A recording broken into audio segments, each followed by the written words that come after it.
好，弟兄姊妹，今日咧就係我哋最尾一個嘅呢個營會嘅時候啦。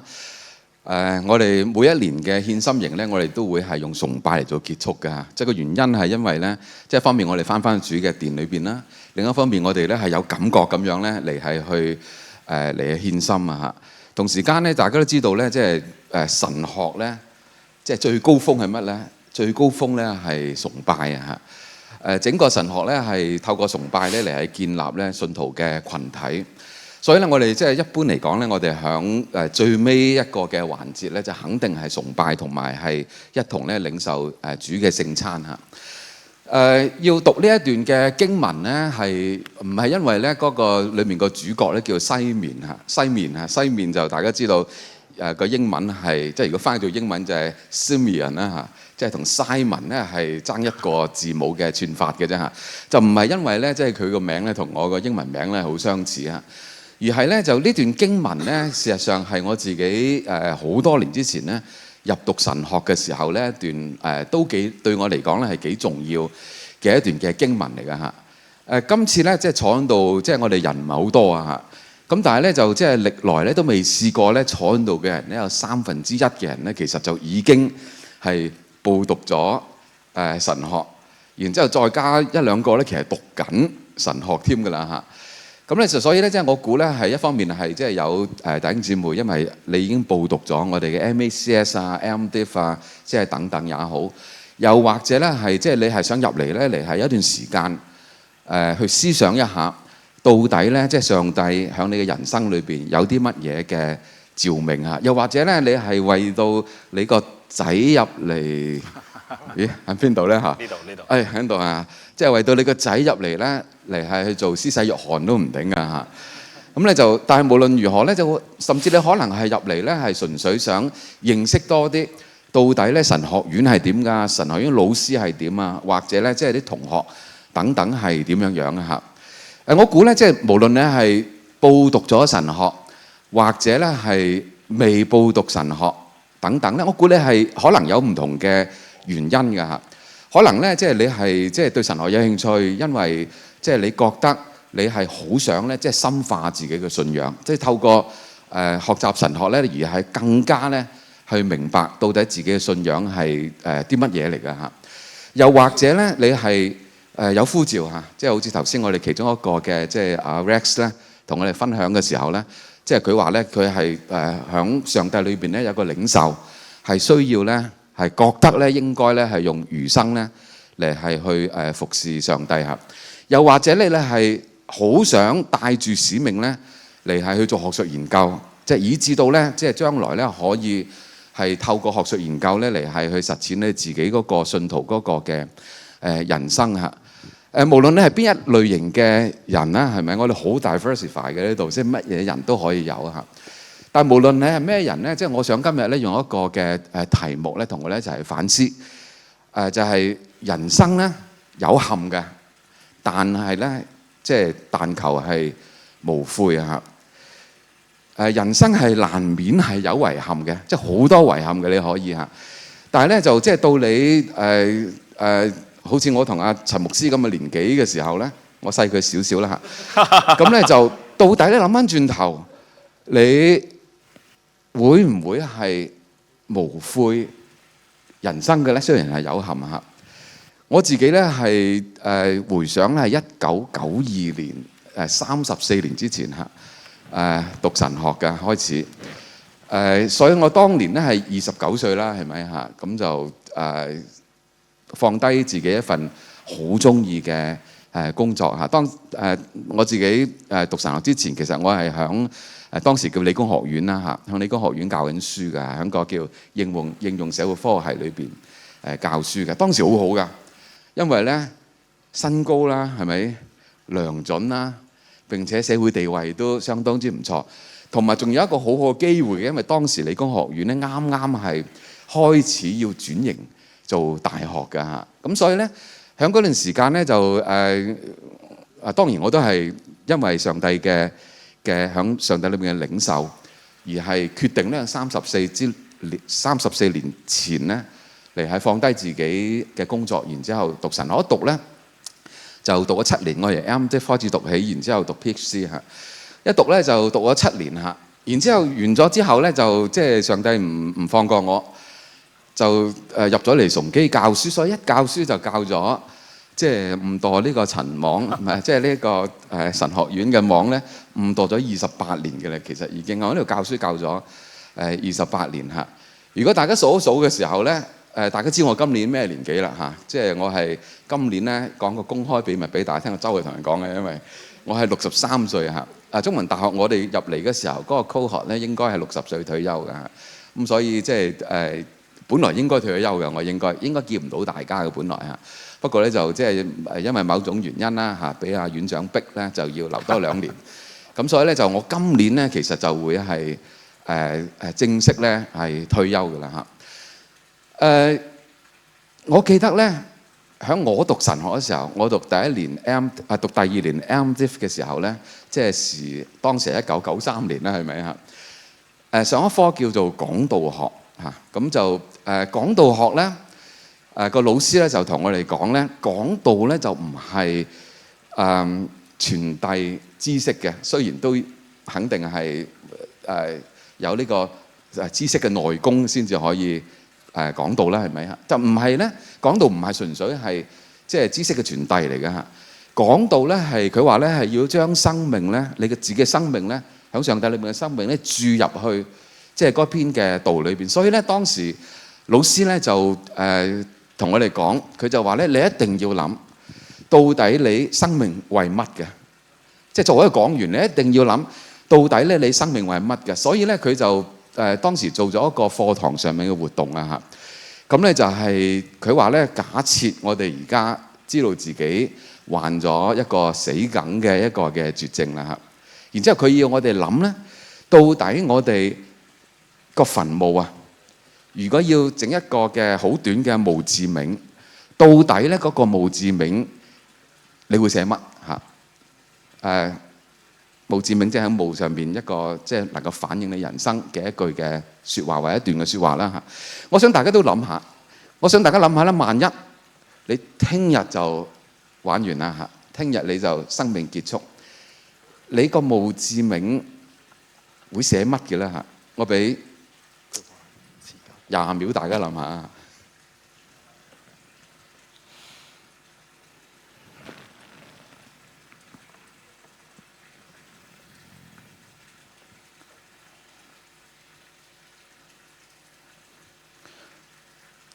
唔知大家個墓誌銘係啲乜嘢嚇？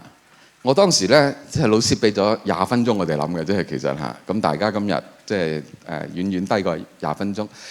當時咧我就即係寫低佢，寫個墓誌銘嚇。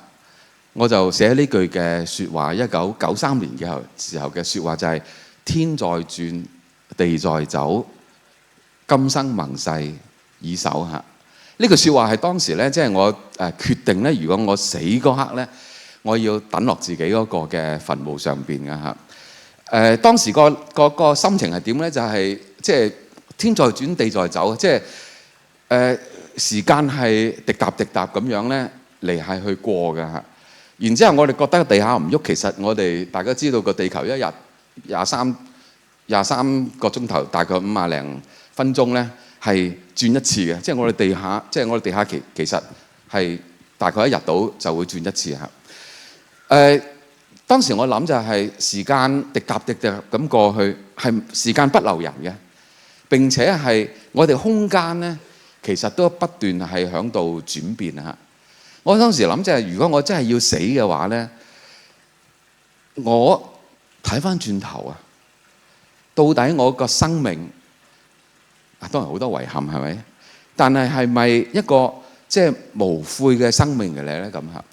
其實呢個咁嘅即係當日嗰個講道學裏邊嗰個嘅呢個 exercise 咧，呢一句説話經常都留喺我自己嘅腦海裏邊，因為我經常響神學院裏面侍奉嘅時候，我都問到底我初心有冇變嘅啊？到底天在轉地在走呢一生嘅盟誓，到最尾日咧，到係咪真係即係可以守住嚇？34年裏邊咧，我經常都係即係問自己呢個問題嚇。所以咧，其實入讀神學嗰時之前啊，西面頌呢個即係我哋呢段嘅經文，西面頌咧係我一路喺個腦海裏邊咧係盤旋嘅一段嘅經文嚟嘅嚇。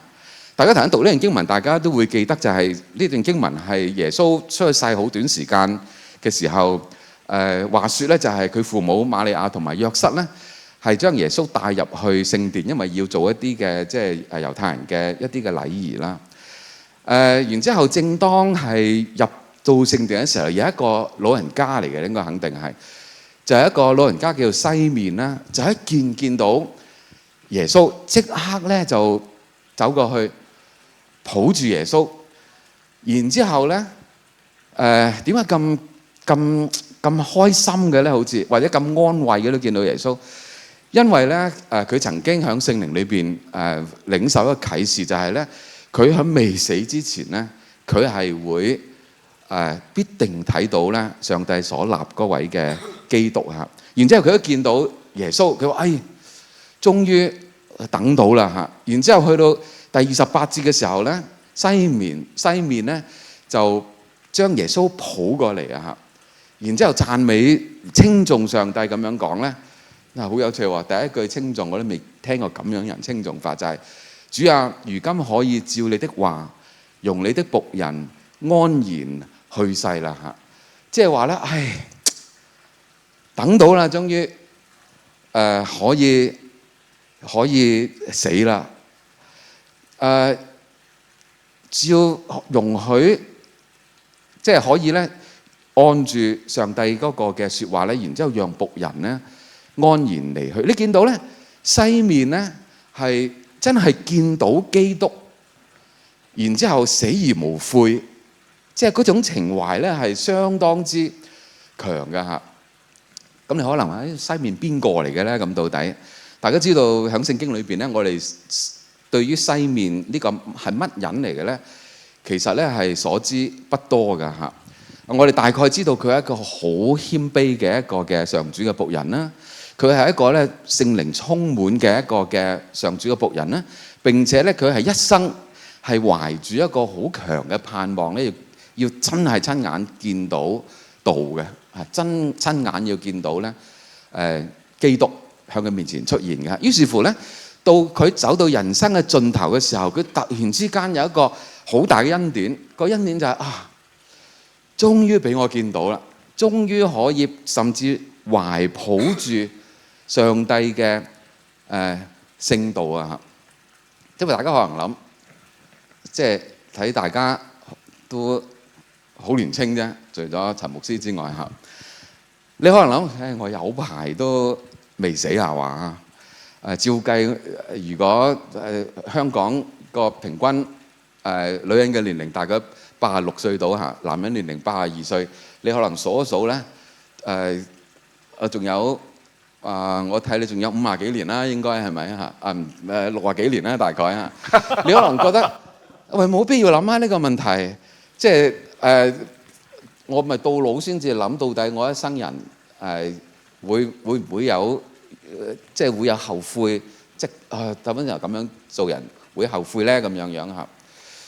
但係大家千祈唔好咁樣諗下，因為咧生命咧有啲時候係我哋唔察覺地好偶然嘅。如果你喺香港生活，或者如果你唔係香港生活，不過你有睇新聞嘅話，譬如你會知道，即係冇幾耐之前宏福突然之間係大火嚇，然之後可以係晏晝，即係兩個人，一個留喺屋企，另外一個話攞去散步嚇，但係可以係散下一步之後就係一個即係永別嘅情況嚟嘅。即係生命有啲時候係好偶然，同埋係相當之脆弱嘅嚇。有啲問題唔到我哋我哋60零年之後咧，先至係去諗啦嚇。又或者係即係我自己嗰陣時喺理工教書嘅時候咧，有一個我當時經常稱呼佢做師傅，因為喺佢身上邊學咗好多嘢。佢幾乎係萬人迷嚟嘅，當時即係大概40零歲，40鬆啲歲嘅啫。當時嚇凡係佢個堂咧，都好多學生去上嘅嚇。並且咧呢個人咧喺當時咧喺個圈裏邊咧，喺喺個應用社會科學圈裏面咧冒起得好快，係一個咧肯定係好快會變成呢一個咧即係國際級嘅學者嘅一個人。並且咧佢真係將好多嘅即係 innovations 咧好多嘅創新嘅帶翻嚟，即係香港好多嘅貢獻嚇。40零歲，然之後我離開咗理工，開始讀神學嘅時候，我聽到佢患咗呢一個嘅肝癌嚇。然之後好短時間之後咧就即係過身。佢喺過身之前，我曾經陪過佢去即係覆診嘅。其實嚇，喺覆診嘅時候，我記得有一幕我好深刻嘅就係、是，即係當時喺度等緊醫生嘅時候咧，佢突然之間同我講。佢就話咧如果我一早知道自己40幾歲會搞成咁咧，我之前嗰40幾年一定係唔會咁樣過嘅。不過好短時間之後咧，就即係返咗天家啦嚇。你係感覺得到咧，佢係人生係多姿多彩。不過到最後咧，係的確咧係有啲嘅，即係好似咧係一種後悔嘅一種嘅感覺嚇。弟兄姊妹，人生係都係嗰句，就係一定有好多遺憾嘅。但係咧，我哋一定要做一啲嘅對我哋生命係好重要嘅，即係抉擇，以至到我哋唔會咧，到我哋最後嘅日子嘅時候咧，唔知幾時發生嘅呢一日嚇。即係然之後咧，就係即係我哋到時會係有所後悔嚇。我都係嗰句，就係人生係好多遺憾嘅，遺憾唔係太重要嘅嘢嚟㗎嚇。雖然係遺憾係痛苦嘅。我記得我細個青少年團契嘅時候咧，有一個咧由細一齊長大嘅一個嘅團友仔，到我哋讀到呢一個嘅 Form 5、Form 6嘅時候咧，佢就要留學啊，即係要去美國讀書嚇，好 friend 嘅嚇。然之後佢喺美國讀書之前咧，就同我講，佢就話：你可唔可以送樣禮物俾我啊？咁嚇，我話好啊咁。我諗住10零蚊嘅，10零蚊好貴嘅當時嚇。點知佢話咧，佢想要一支羽毛球拍，即係好貴㗎嘛。咁當時咧，當時我 hea 佢答啦，我話好啊，得啊，冇問題啊。不過到佢走我都冇送到嘅，基本上嚇。但係佢走冇幾耐啊，年零時間嚇，被發現。佢去咗希臘，然之後喺間酒店裏邊咧吊頸自殺死咗。唔知點解，到而家唔知點解。我哋喪禮嘅時候，大家都喺度互問就係咧，冇搞錯啊？咩事要咁樣啊？將來翻到天家一定質問佢，到底你點解要走呢條路？但係當時我嘅心裏面咧係有一種好大嘅遺憾嘅，因為我冇辦法只再送即係羽毛球拍俾呢一個由細玩到大嘅。即係朋友啊，生命好多遺憾嘅。可能你都生命好多遺憾都唔定，可能你屋企人嘅關係唔係特別好所以咧或者唔係你預期裏邊咁好，所以你可能係生命裏邊總係有一種嘅欠缺嘅遺憾。又或者咧，你係曾經深愛過一啲人，不過唔知咩原因離開咗你嚇，於是乎你哋之後冇辦法，只可以響埋一齊嚇，好多遺憾嘅嚇。呢幾十年30幾年裏邊咧，其實我經常有好多即係以往嘅好朋友咧，都問我咧就係咧，你有冇後悔當年抌低你份咁中意嘅工嚟係去讀神學啊咁嚇？即係呢個係抌低份工係我嘅遺憾嚟喎。其實坦白講。唔係因為純粹係身高良準，地位好，並且一個好好嘅良機嚇，而係因為當時嘅同事真係好好嘅。不過而家即係上帝俾翻幾千倍，因為 Toby 時時講咧，我哋係呢個夢幻組合嚟嘅。我哋嘅老師係呢個的確係㗎嚇。但係當時咧講個笑話俾大家聽啊嚇，因為頭先講咧，我離開理工放低自己個教職嘅時候咧，之前咧。我當時係主任啊，係長好中意我嘅當時嚇，就突然間叫我入房，因為佢聽聞我要辭職啊嚇，突然間叫我入房咧，就係即係就同我講，佢話：咦阿 Simon 啊，我哋咧即係要轉型做大學咯，有一個嘅範圍好想你幫手發展嘅嚇。咁我當時即係又係 hea 答啦，係咪？我好啊好啊咩嚟㗎咁？但係我走緊嘅啦，其實當時啊。然之後咧，佢就話我想咧你發展個範圍叫做 social work and law 嚇。我當然打個突啊，咦？點解 social and law 又關我事嘅咧？我都唔識法律嘅。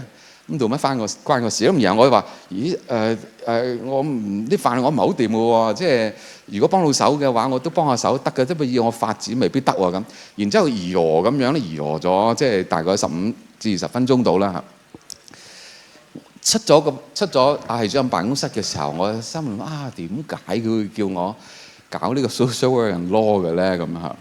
然之後我就撞到頭先我講嗰個師傅，即係後來過咗身嗰位師傅啦嚇。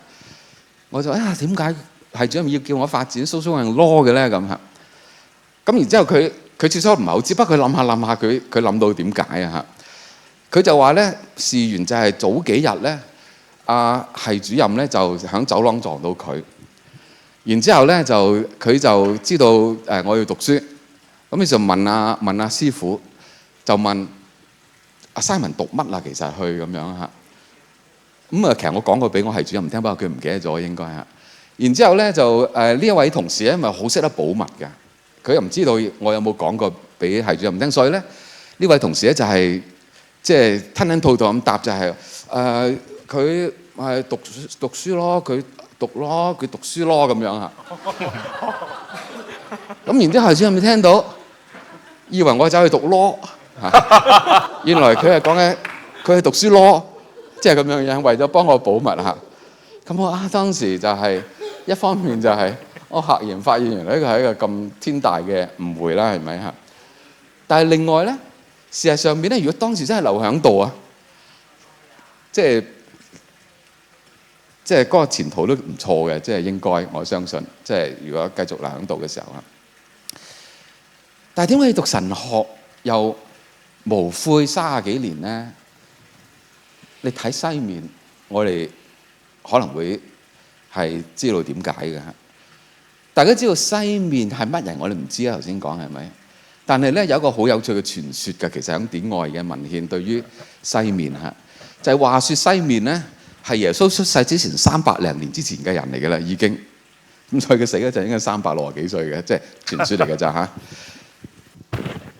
佢傳說話咧，阿西面咧其實係翻譯希伯來聖經做希臘聖經嘅其中一個嘅大學者嚟嘅，即係所謂72個人裏面嘅一個人啦。但係當翻譯到以賽亞書傳說嚟嘅啫嚇，翻譯到以賽亞書，翻譯到話有個童女要生子，佢翻譯到呢度嘅時候，佢停咗喺度，佢覺得冇可能係嘛？點會童女會生子㗎咁樣樣嚇？咁然後當佢正當好懷疑，即係覺得冇可能好 ridiculous 嘅時候咧，聖靈咧就突然間出現，然之後同佢講係事實嚟㗎，所以我要你未死之前要見到呢件事嚇。所以呢個傳説話咧，佢結果咧就係活咗360幾年，終於咧。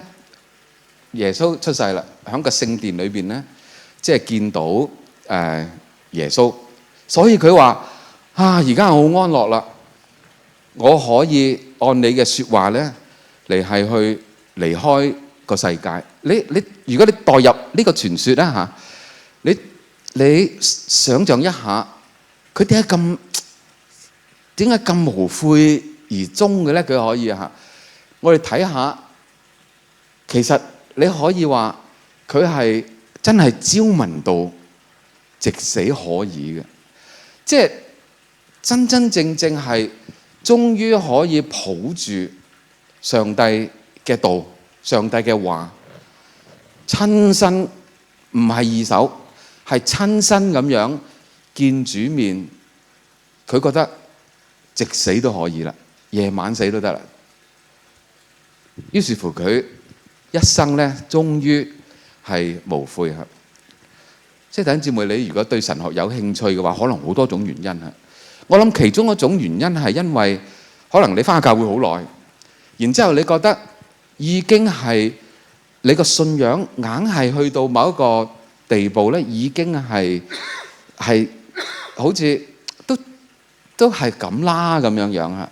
但係你聽聞好似唔止係咁嘅，即係個信仰。於是乎，你可能如果要讀神學，你可能其中嘅原因就係因為你好想深化自己信仰，你好想咧唔係個信仰再係二手，唔係聽喺個台上面講道講乜釋經書講乜嘢，你好希望咧可以自己親自嚟係去學識點樣睇聖經，學識點樣咧嚟了解信仰嘅傳統，以至到咧你可以咧更加盡心認識上帝，親自接觸呢一個嘅主嘅道啊！即係有人話咧，越讀神學咧就越唔知道自己信乜嘅。我想同大家講，呢個肯定得兩個可能性嘅啫。一係亂講嘅應該，第二咧就係嗰個人讀得唔好，所以先至會係越讀神學越唔知道信仰係乜。我自己喺度教咁耐書，見過好多學生。我自己喺從事神學嘅探索，亦都一段好長嘅時間。我同大家做個見證，我見嘅人同埋我自己嘅經歷，神學係越讀係越認識上帝啦，越愛主啦，越的確會覺得我哋本來嘅信仰咧，原來係有幾咁膚淺啦，越覺得原來我哋以往係誤解咗上帝啦。實際上邊越讀神學越愛主啊！我想咁樣講咧，係大家知道神學係乜嚟嘅咧？好多種唔同講法啊。有一個High Middle Age 嘅呢個中世紀盛期嘅一個至重要嘅神學家之一，叫做 John Duns Scotus 啊。佢話神學係乜嚟嘅咧？佢話神學嘅最終目的啊，係愛上帝啊！神學係幫我哋係去重拾、發展同埋發現，原來我哋與生俱來，我哋嘅靈魂係幾咁傾慕上帝㗎。所以神學係乜嘢咧？我成日同學生咁講嘅，讀神學其實係同上帝戀愛嘅一個嘅狀況嚟嘅，即係我哋係因為戀愛上帝，所以我哋好想直接好似西面咁抱住呢一個嘅上帝啊！所以讀神學，如果我哋想深入認識信仰，親手擁抱呢一個嘅聖道嘅時候咧，朝聞道，夕死可以啊！仲有喎，如果你再睇呢段經文嘅時候，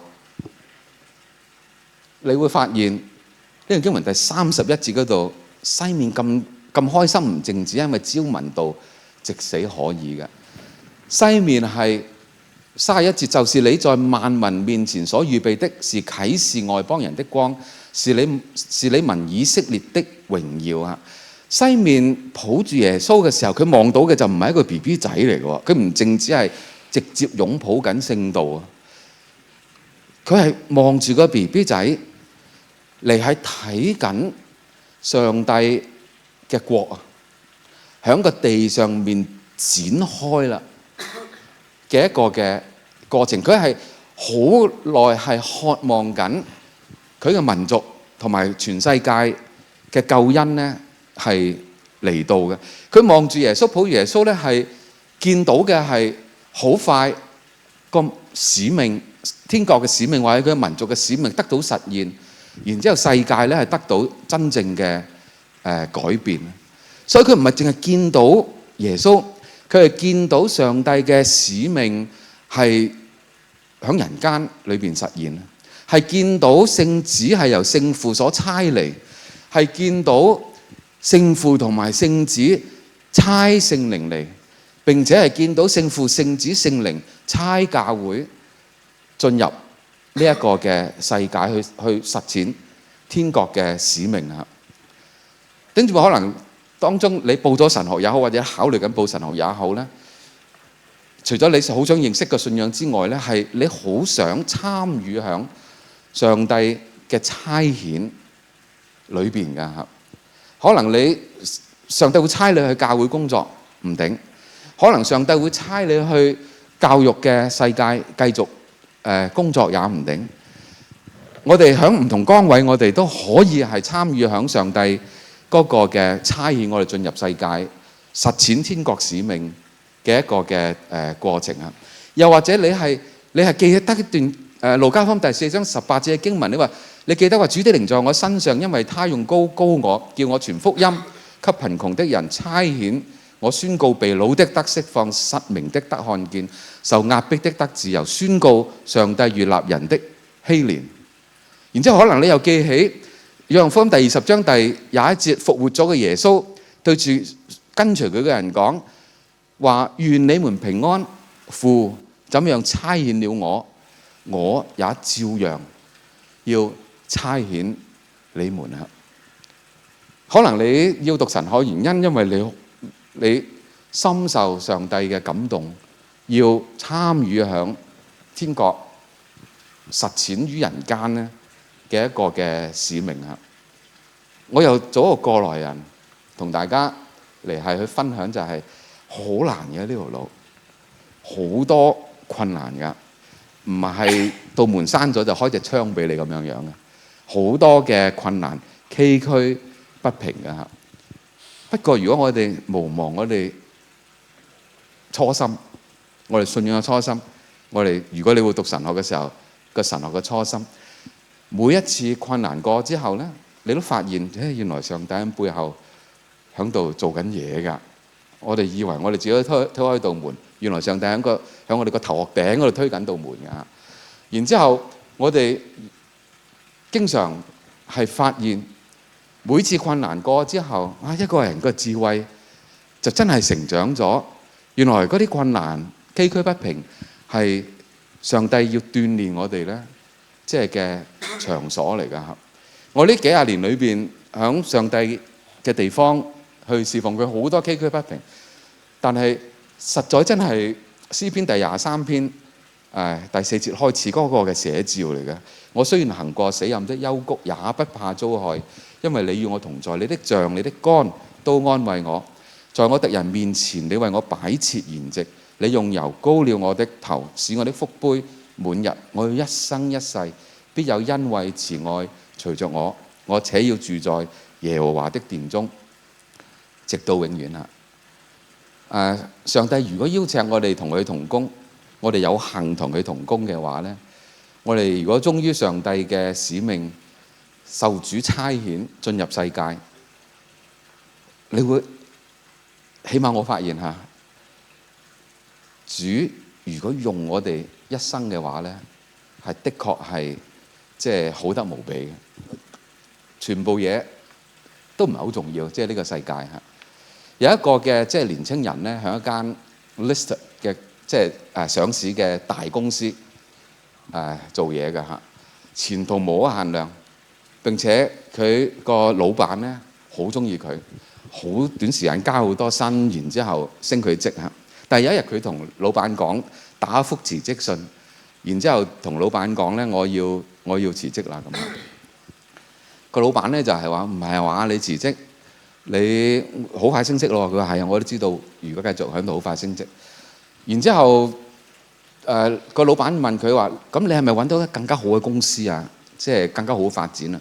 呢個年青人就話唔係啊，我會去一間好細嘅公司咧，嚟係擔當一個咧其實好少嘅職位嚟㗎嚇。咁呢一個老闆就係覺得唔係啊話你咁唔識選擇嘅你做人。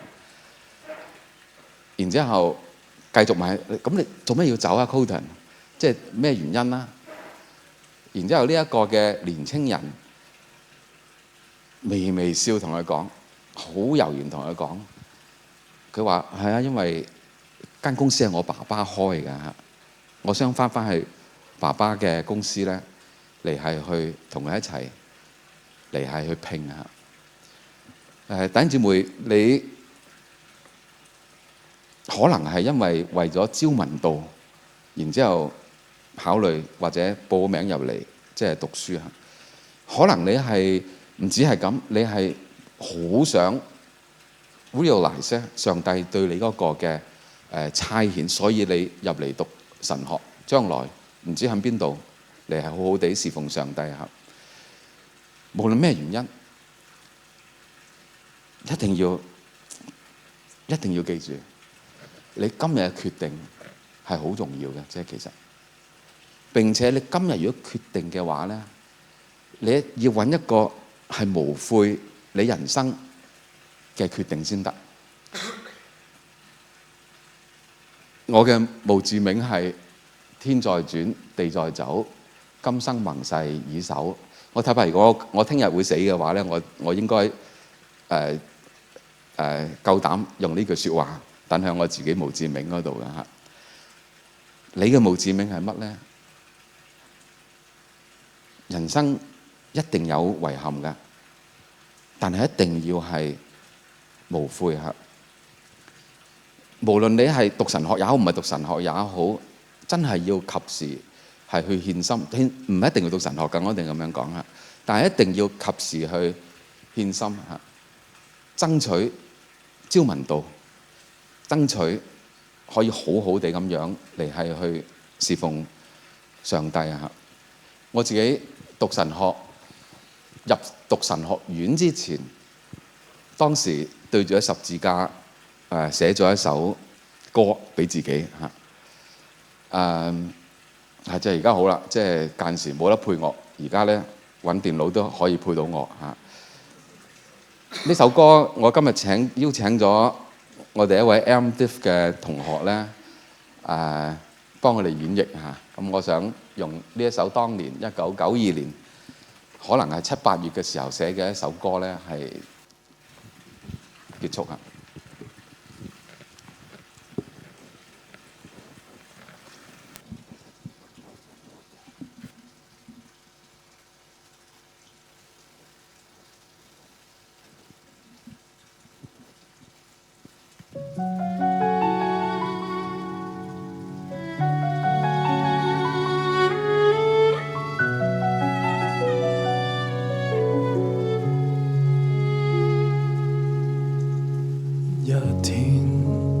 獨自漫步於海灘，天空呈現着盡是美麗浮雲，頃刻雲靄消失於落霞，近覺萬籟寧靜。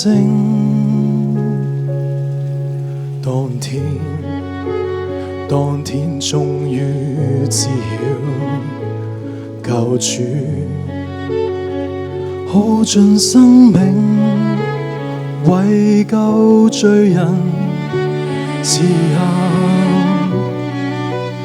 凝望着十架禱告，細說我願意獻心侍奉你。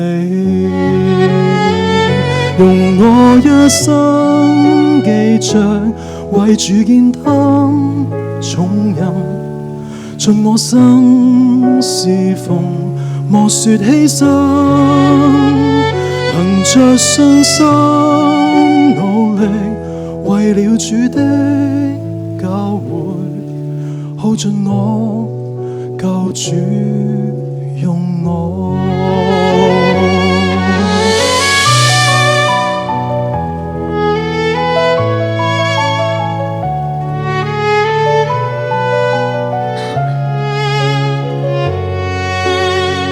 用我一生記着為主肩擔重任，盡我生侍奉，莫說犧牲，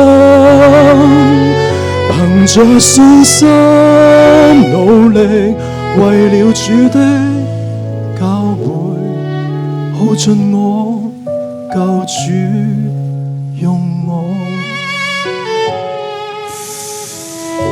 我哋一齊都有禱告。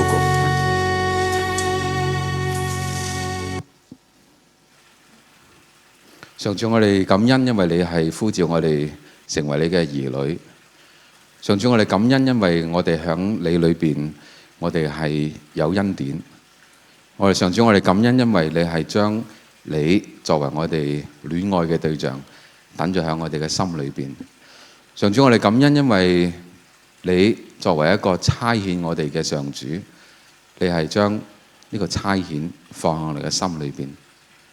因為求你自己都係去喺我哋嘅生命裏邊，讓我哋見得到你，讓我哋係聽得到你自己，以至到我哋可以喺我哋生命裏邊，我哋喺起起跌跌裏邊，喺容易嘅喺困難裏邊，我哋都係有你自己喺度，以至到我哋係可以走我哋人生嘅路嘅時候，無論我哋走到邊一點，我哋要離開，我哋可以同你講，喺你裏邊，我哋生命係已經係無悔啦。奉主名禱告，阿門。